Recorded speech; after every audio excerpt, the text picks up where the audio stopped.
Howdy partners, it's so good to be here again. I just came back from seeing Super Happy Forever, a film I imagine most of you don't know about. In fact, I myself didn't even know it existed, and I'm the kind of guy who usually keeps his ear pretty close to the ground for interesting independent or international films. So a big shout out to Cinematography for having their Hidden Gem Bijou logo on the poster of this film, because otherwise I would have been totally clueless. And usually that's enough info for me to know that there's probably something interesting with this film. In any case, Super Happy Forever is a very short Japanese romantic drama. It clocks in at around 90 minutes in length, and the title is rather ironic because immediately from the start you can tell that the tone of the film is rather somber with this hollow and muted quality. Our protagonist Sano has returned to the seaside town of Izu, a place that is loaded with memories from 5 years ago where he met his wife Nagi Sano. And indeed it is a curious coincidence that they both share the same name, even if it is a rather common Japanese name. The film does deal in this superstition of synchronicities and is not the last of the similarities they share, but that is maybe a bit too much info for this video. In any case, we learn early on that she is mysteriously missing from his life today. Her absence leaves a void that swallows the protagonist whole. Rarely do we see such sadness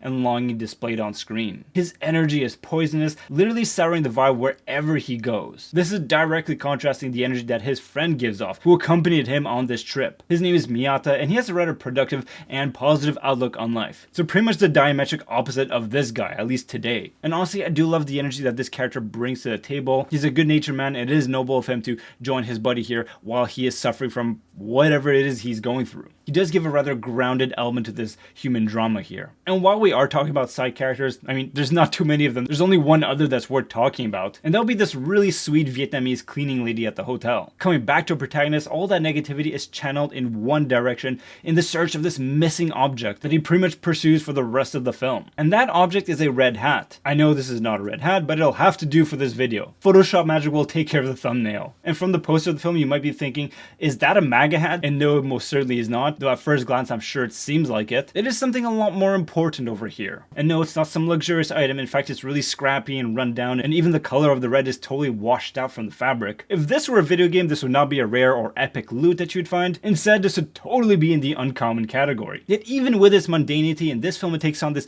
mystical, poetic status. It's actually a beautiful symbol that works in many ways. Just in terms of cinematography, there's actually quite a lot that I love in this film. I really do love how the seaside village was captured on screen. From the beach and the sea itself, to the decor in the hotel, or even some of the promenades in the little town. The locations are all tastefully chosen, and they meld quite well with the poetic quality of the film. And of course, the color blue is the predominant color in the color palette of this film, and yet the use of the color red in this film is so potent, because it truly stands out. Of course, there's the red hat itself, but there are other elements too that are kind of teasing you too. Look no further than a moment relatively early on in the film where our protagonist climbs into this window into this abandoned restaurant after seeing through the window that perhaps he saw that hat, and while he is rummaging looking for that object, I vividly remember in the background this red poster with the text printed "Endless Summer," which I thought was a very appropriate mise-en-scène detail, mirroring the kind of time-lost state that our protagonist is in. And then seeing the forlorn look of disappointment, seeing that, well, that thing I saw through the window wasn't what I was looking for, and I might never find it. Truly heartbreaking in many ways. And I gotta say, I do love how layered the symbology in this film is. For example, we can look at the once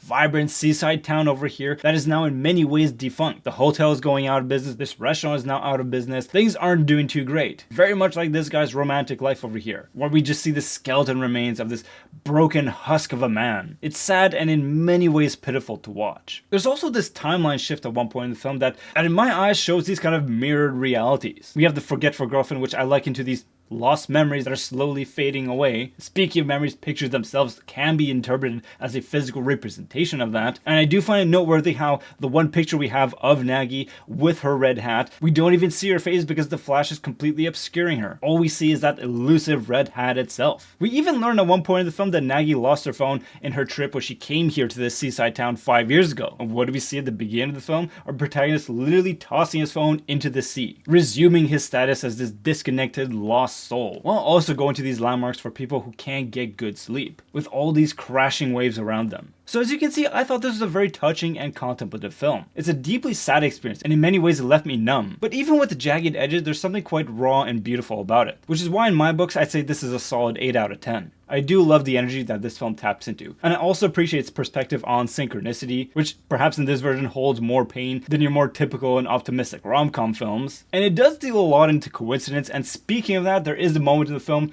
where we have a character have their birthday, and it was my birthday just a few days ago, and I still have this Toblerone cake over here, which I am going to eat the second I finish recording this video. And I fully admit it is way too late to be eating a chocolate cake at this hour of the night, but you know what? I'm still in my birthday vibes. What are you gonna do? Call the cops? Let me enjoy myself. Finally, I do love the inclusion of the classic Bobby Darin song, Beyond the Sea. By default, it is a great song, but in this film, I think it has quite a lot of narrative weight, and I think it is tastefully used. So yeah, I totally recommend this hidden gem for you guys. And with all that being said, wishing you and your loved ones nothing but the best.